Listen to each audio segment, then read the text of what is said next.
Hello everyone, welcome back to my channel learning with pace. Class 7th history का ये है chapter number 6 and now we will discuss about a network of small towns. हम देखेंगे कि small towns कैसे बने।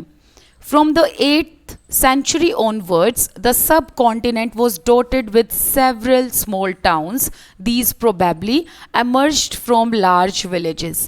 तो हमें ये बताया जा रहा है कि 8th century onwards हम ये देख रहे हैं कि हमारे सब कॉन्टिनेंट पर several small towns जो है बनने लगे। सेवरल स्मॉल टाउन्स का मतलब है अलग अलग जगह पर स्मॉल टाउन्स जो है डेवलप होने लगे। ये डेवलपमेंट हुआ था स्मॉल टाउन्स का, मतलब स्मॉल टाउन्स बने कैसे थे, ये लार्ज विलेजेस से मिलकर बने थे। जैसे कि देखो क्या होता है ना कि जो स्मॉल विलेजेस होते हैं, जो छोटे छोटे गांव होते हैं, जब इनमें डेवलपमेंट होगा तो ये लार्ज विलेजेस बनेंगे। और ये जो डेवलपमेंट होता है ना, ये रातों रात नहीं होता, ये धीरे धीरे होता है, ये ग्रेजुअल प्रोसेस है। तो ग्रेजुअली डेवलपमेंट होती है। जब लार्ज विलेजेस में डेवलपमेंट होगी, जैसे कि मार्केट्स ओपन होंगी, पैसों का लेन देन बढ़ेगा, एक्सपोर्ट इंपोर्ट बढ़ेगा, राइट, लोगों का सेटलमेंट ज़्यादा होगा, तो ऐसे ही लार्ज विलेजेस जो हैं वो स्मॉल टाउन्स में डेवलप हो जाएंगे। फिर स्मॉल टाउन्स में जब डेवलपमेंट और ज़्यादा होगा तो ये लार्ज टाउन्स बन जाएंगे। एंड लार्ज टाउन्स में जब डेवलपमेंट होगा तो ये शहर बन जाएंगे, राइट। इस तरीके से एक प्रॉपर चेन होता है। तो यहाँ हमें बताया जा रहा है कि ये जो लार्ज विलेजेस हैं, इन्हीं से ही स्मॉल टाउन्स बने हैं। They usually had a mandapika और mandi of later times to which nearby villages brought their produce to sell. और इन स्मॉल टाउन्स में हम क्या देख रहे हैं कि मंडपिका जो है, मतलब जिसे हम लेटर मंडी के नाम से जानने लगे, तो मंडपिका स्टैब्लिश कर दी गई, मतलब एक मंडी जो है वो ओपन कर दी गई। और इस मंडी में इस गांव, इस टाउन के आसपास जो शहर हैं, इस टाउन के आसपास जो गांव हैं, तो उन गांव के लोग क्या करते थे, इस मंडी में आते थे एंड अपना सामान यहाँ लाकर बेचते थे। They also had market streets called hut, heart of later times. तो यहाँ ये कह रहे हैं कि मंडी के अलावा इन टाउन्स में मार्केट स्ट्रीट्स ओपन हो गई। और मार्केट स्ट्रीट्स को ये लोग क्या कहते थे, ये कहते थे हाट, राइट। एंड लेटर ऑन इनको हाट के नाम से, मतलब पहले ये कहते थे हट और लेटर ऑन इनको हाट के नाम से जाना जाने लगा। जैसे कि मंडपिका को मंडी, ऐसे ही हट को हाट। लाइंड विद शॉप्स, तो हम ये देख रहे हैं कि जो स्मॉल टाउन्स हैं उनमें मार्केट स्ट्रीट्स ओपन हो गई। और इन मार्केट स्ट्रीट्स को ये लोग हट कहते थे, बाद में इनको हाट के नाम से जाने लगा। और इन मार्केट स्ट्रीट्स में शॉप्स ओपन हो गई थी, जैसे कि यहाँ देखो, यहाँ दिखाया हुआ है, ऐसे अलग अलग शॉप्स हो गई, राइट। इस तरीके से जो है डेवलपमेंट हुआ था। Besides there were streets of different kinds of artisans such as potters, oil pressers, sugar makers, toddy makers। toddy makers होते हैं जो beverages बनाते हैं, मतलब जो शराब वगैरह बनाते हैं, अलग अलग तरीके की बेवरेजेस बनाते हैं, जैसे कि डेट पाम्स या फिर कोकोनट पाम्स का यूज़ करके अलग अलग स्पाइसेस, अलग अलग फ्लेवर्स डालकर ये अलग अलग फ्लेवर के बेवरेजेस बनाते हैं। Smiths, stone masons etcetera. फिर यहाँ बताया जा रहा है कि देखो, एक तरफ हम क्या देख रहे हैं, मंडपिका डेवलप हो गई, मंडी हो गई, जिसमें अलग अलग गांव के लोग आते हैं अपना सामान बेचने के लिए। दूसरी तरफ हम ये देख रहे हैं, यहीं पर मार्केट स्ट्रीट्स ओपन हो गई, जिसमें डिफरेंट शॉप्स थी। और कुछ ऐसी गलियां थी जिसमें जो एक लाइन थी ना, वो सेम उसकी होती थी, इधर सेम आर्टिजन्स की होती थी और अलग अलग आर्टिजन्स उस लाइन में बैठते थे। जैसे कि आपको पोटर्स देखने को मिलेंगे, कुम्हार वगैरह, ऑयल प्रेसर्स, शुगर मेकर्स, चीनी बेचने के लिए, and toddy makers, smith, stone masons, ये अलग अलग जो आर्टिजन्स थे, इनकी भी स्ट्रीट ओपन हो गई और यहाँ बैठकर ये सामान बेचते थे। While some traders lived in the town, other travelled from town to town. और हम ये भी देख रहे हैं कुछ ट्रेडर्स तो इन्हीं टाउन्स में रहते थे और कुछ ट्रेडर्स ऐसे थे जो टाउन टू टाउन जाते थे, मतलब एक टाउन से सामान खरीदा, दूसरे में जाकर बेचा, फिर दूसरे से खरीदा, तीसरे में जाकर बेचा, तीसरे से खरीदा, चौथे में जाकर बेचा, राइट। इस तरीके से ये टाउन टू टाउन घूमते थे। Many came from far and near to these towns to buy local articles, sell products of distant places like horses, salt, camphor, saffron, betel nut, spices like pepper. बड़ा ही important line है वैसे ये, यहाँ से ये chapter बहुत important है, ये आप ध्यान रखना, ठीक है। तो यहाँ ये बताया जा रहा है कि कुछ जो ट्रेडर्स थे वो बहुत दूर दूर के या पास पास की जगह से सामान खरीदते थे, लोकल सामान खरीदते थे और ऐसे सामान बेचते थे जो कि दूर के प्लेसेस के होते थे, राइट। लोकल सामान खरीदते, दूर दूर दूर के सामानों को बेचते, जैसे कि जो ये प्रोडक्ट सेल करते थे डिस्टेंट प्लेसेस के, मतलब दूर दूर से लाए हुए जो सामान ये बेचते थे ना ट्रेडर्स, वो सामान क्या क्या थे, जैसे कि घोड़े, सोल्ट मतलब नमक, कैम्फर, सैफरन, बीटल नट और स्पाइसेस में मोस्टली पेपर, राइट। तो हमें यहाँ क्या देख रहे हैं, हमें यहाँ 3-4 चीज़ें बड़ी इंपॉर्टेंट देखने को मिली। एक तो आपको मंडपिका के बारे में ध्यान रखना है, ऑल राइट, एंड मंडपिका के अलावा फिर आपको ध्यान रखना है मार्केट स्ट्रीट्स के बारे में, जिनको ये पहले क्या कहा जाता था, हट, और बाद में हाट कहा जाने लगा।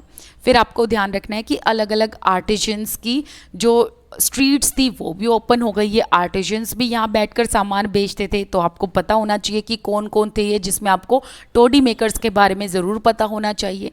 फिर बाद में हम देख रहे हैं कि कुछ ट्रेडर्स ऐसे थे जो इन्हीं टाउन्स में रहते थे, लेकिन कुछ ऐसे थे जो बहुत दूर से ट्रैवल करते थे और वो टाउन टू टाउन क्या करते थे, सामान लेते और बेचते थे। एंड कुछ ट्रेडर्स ऐसे थे जो या तो बहुत दूर से आते थे या बहुत पास से आते थे, लेकिन वो क्या करते थे, वो लोकल सामान खरीद कर यहाँ पर डिस्टेंट प्लेसेस का सामान बेचकर चले जाते थे। अब डिस्टेंट प्लेसेस का कौन कौन सा सामान बेचते थे, यहाँ पर ये बताया हुआ है, जैसे कि horses, salt, camphor, saffron, betel nut और स्पाइसेस। स्पाइसेस में मोस्टली जो है pepper, all right. Usually a Samanta or in later times a Zamindar built a fortified palaces in or near these towns. They levied taxes on traders, artisans and articles of trade. यहाँ सबसे पहले सामंताज को समझो, बड़ा important question है ये। सामंताज को हम लेटर टाइम्स ज़मींदार के नाम से जानने लगे। सबसे पहले तो ये समझो सामंता थे कौन। अब आप मुग़ल पीरियड को याद करो या कोई ऐसा इससे पहले के सेंचुरीज़ में जो राजा महाराजा लोग थे ना, ठीक है, मैं यहाँ लिख देती हूँ। जो राजा महाराजा लोग थे जब वो टैक्सेस लगाते थे, ठीक है, किस पर, गांव के लोगों पर, विलेजर्स पर, तो विलेजर्स से ये डायरेक्ट टैक्स कलेक्ट नहीं करते थे, बल्कि इन्होंने कुछ सबऑर्डिनेट्स या कुछ इंटरमीडिएट्स लोग रखे हुए थे जो इनसे डायरेक्ट कलेक्ट करते थे टैक्सेस को। तो राजा लोगों ने बीच में सामंताज को लगा रखा था, ठीक है। तो यही सामंता क्या करते थे, टैक्स को कलेक्ट करते थे गांव के लोगों से, एंड टैक्स कलेक्ट करके फिर ये राजाओं को देते थे। तो उन्हीं सामंताज की बात हो रही है। ये सामंताज ना लेटर ऑन इंडिपेंडेंट हो गए थे। तो इन सामंताज को हम ज़मींदार के नाम से जान रहे हैं, और ये इन स्मॉल टाउन्स के आसपास अपने रहने की जगह बना लेते थे, फोर्टिफाइड पैलेसेस, और मतलब अपने घर बना लेते थे, बेसिकली अपने महल बना लेते थे, या तो इन्हीं टाउन्स के अंदर या फिर इन टाउन्स के आसपास।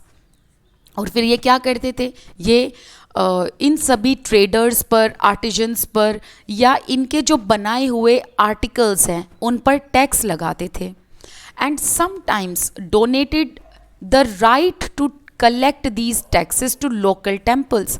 तो यहाँ 2 तरीके से ये टैक्स कलेक्ट करते थे। जो सामंताज थे ना, वो 2 तरीके से कलेक्ट करते थे टैक्सेस को। कैसे, एक तो टैक्सेस को ये कलेक्ट करते थे खुद, बाय ओन, मतलब खुद जाकर, और एक दूसरा तरीका ये था कि इन्होंने लोकल टेम्पल्स को ये राइट दे रखा था, ये अधिकार दे रखा था कि वो भी जो है टैक्सेस को कलेक्ट कर सकते हैं। तो एक तो ये खुद टैक्सेस कलेक्ट करते थे, और दूसरा कभी कभी ये जो लोकल टेम्पल्स है ना, इनको भी ये राइट दे दिया करते थे कि वो टैक्स कलेक्ट कर सकते हैं, राइट। और ये टैक्सेस इन्होंने किस पर लगा रखे थे, जिनके पास पैसा था, भाई जो काम धंधे वाले लोग थे, जैसे कि ट्रेडर्स, आर्टिजन्स, एंड जो भी आर्टिकल्स बनाए हुए हैं उन पर, which had been built by themselves or by rich merchants।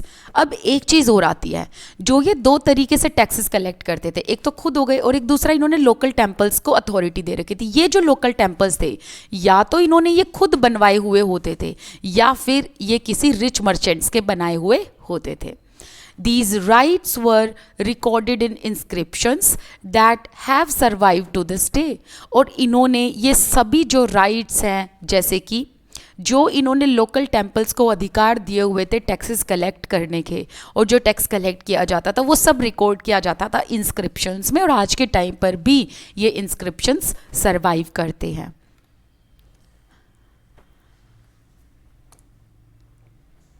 Taxes on markets, markets पर कैसे टैक्सेस थे? The following is a summary from 10th century inscription from Rajasthan which lists the dues that were to be collected by temple authorities।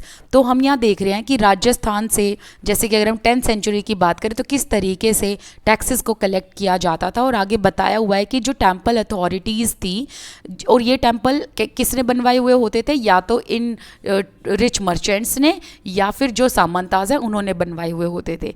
तो in temples की जो authorities थी वो जो है टैक्स कलेक्ट करती थी। So there were taxes in kind on, किस किस चीज़ पर टैक्सेस था?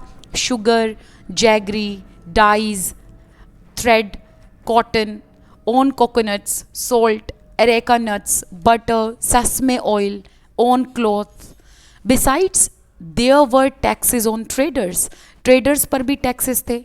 On those who sold metal golds, distillers, on oil, on cattle fodder, on loads of grain. Some of these taxes were collected in kind while others were collected in cash। तो यहाँ हम देख रहे हैं कि जो tax हैं वो सामान पर तो लग ही रहा है, ठीक है, इनके आर्टिकल्स या जो सामान ये बेचते थे, खरीदते थे, जो यहाँ पर शॉप्स वगैरह होती थी, जो आर्टिजन्स थे, उनके सामानों पर भी हम टैक्स देख रहे हैं। इसके अलावा जो ट्रेडर्स हैं वो उन ट्रेडर्स पर भी टैक्स लगाते थे, ठीक है, क्योंकि ये ट्रेडर्स दूर से सामान ला के बेचते थे या फिर लोकल सामान खरीदते थे, और जब ये सामान एक्सपोर्ट इंपोर्ट करते थे तो इस चीज़ का टैक्स इन ट्रेडर्स पर लगाया जाता था। तो वो सारे नाम यहाँ दिए हुए हैं। और जो टैक्सेस होते थे ना वो दो तरीके से कलेक्ट किए जाते थे, ये बड़ा इंपॉर्टेंट आपको जो ध्यान रखना है, या तो काइंड के तौर पर या कैश के तौर पर। काइंड मतलब या तो टैक्सेस ऐसे कलेक्ट किए जाते थे कि इनसे कुछ सामान ले लिया जाता था, ठीक है, और या फिर कैश में टैक्स को कलेक्ट किया जाता था। So this was it. So in the next video will start traders big and small। Thank you so much for watching this video।